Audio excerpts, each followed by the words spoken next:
welcome to True Crime Repo. We're about to dive into one of the wildest, most unbelievable crime stories of our time. I'm talking about a bank heist that netted billions of dollars. But here's the twist. There were no guns, no getaway cars, no ski masks. This whole thing was pulled off with just a keyboard. Okay, let's just jump straight into the deep end.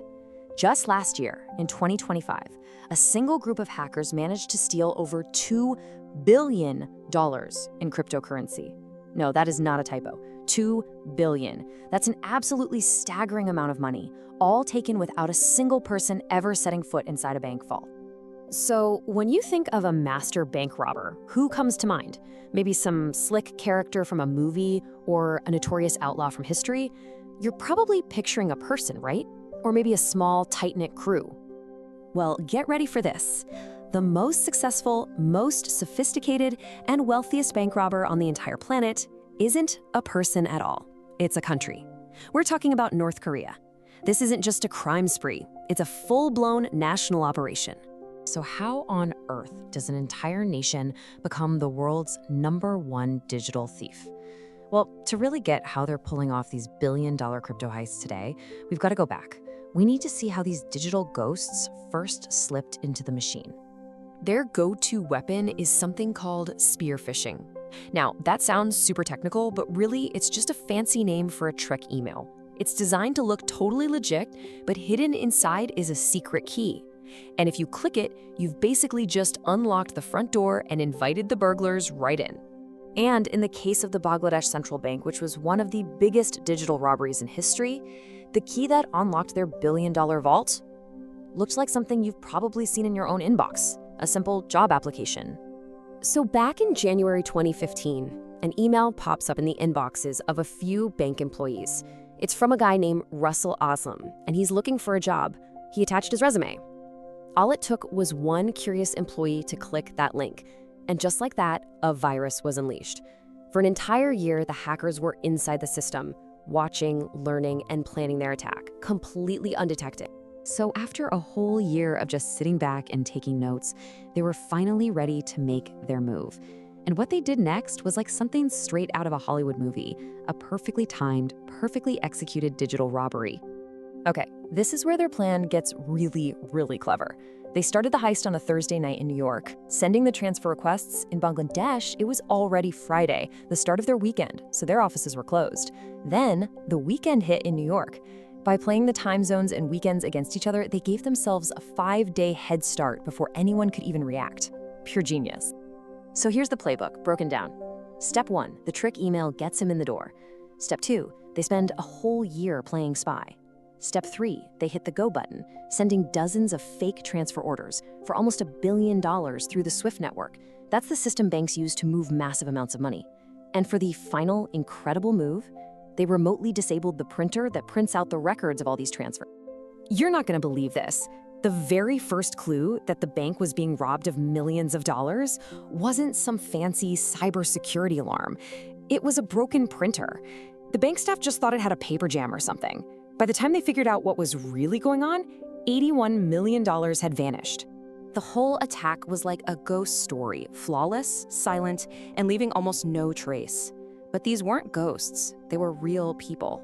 So let's pull back the curtain and see who was actually behind the keyboard. After a ton of digging, investigators traced the digital breadcrumbs all the way back to an elite hacking team known as the Lazarus Group. And we're not talking about a few guys in a basement here. These are highly trained, state-sponsored operatives. They're essentially a digital army, working for North Korea's main intelligence agency. And thanks to the FBI, we can actually put a face to this cyber army. This is Park Jin-hyuk. He's a North Korean programmer officially wanted for his role in some of the Lazarus Group's biggest attacks. Suddenly, this isn't some faceless phantom anymore. It's a real person with a wanted poster. But Park is just one guy. This web you're looking at shows the massive, tangled network of fake names, accounts, and digital tools all connected back to this one huge operation. This is what a state-run criminal enterprise looks like. It's organized, it's disciplined, and it has enormous resources. So we know who did it, and we know how they did it. But that still leaves the biggest question of all. Why? Why would an entire country decide to become the world's biggest bank robber? I think this quote from a former FBI analyst just nails it. North Korea is facing massive international sanctions, which means they're cut off from making money legally. So they've become a modern pirate state. But instead of sailing the high seas, they sail the internet, using keyboards instead of cannons to steal whatever they can. So really, it all boils down to three main reasons. First, they need cash to get around those economic sanctions. Second, they use this untraceable money to fund their nuclear weapons program. And third, it's a way to project power and cause chaos around the world without ever firing a single bullet. It's a whole new kind of warfare. Now, you'd think the Bangladesh heist would have been a huge wake-up call. And it was. But for the Lazarus Group, it was just a warm-up. They didn't stop. They just got better, smarter, and they shifted their focus to the new Wild West of finance, cryptocurrency. I mean, just look at these numbers from last year. North Korean hackers were responsible for a whopping 76% of all crypto stolen from online exchanges worldwide. They're not just a player in the cybercrime world anymore. They basically are the game. And they've perfected a digital money laundering system. It's like a washing machine for stolen crypto.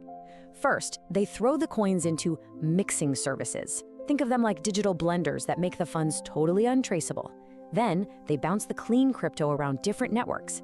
And finally, they use a network of brokers to turn it all into real-world cash. And this really shows you how much they've evolved. They've gone from targeting traditional banks for millions to draining crypto exchanges for billions.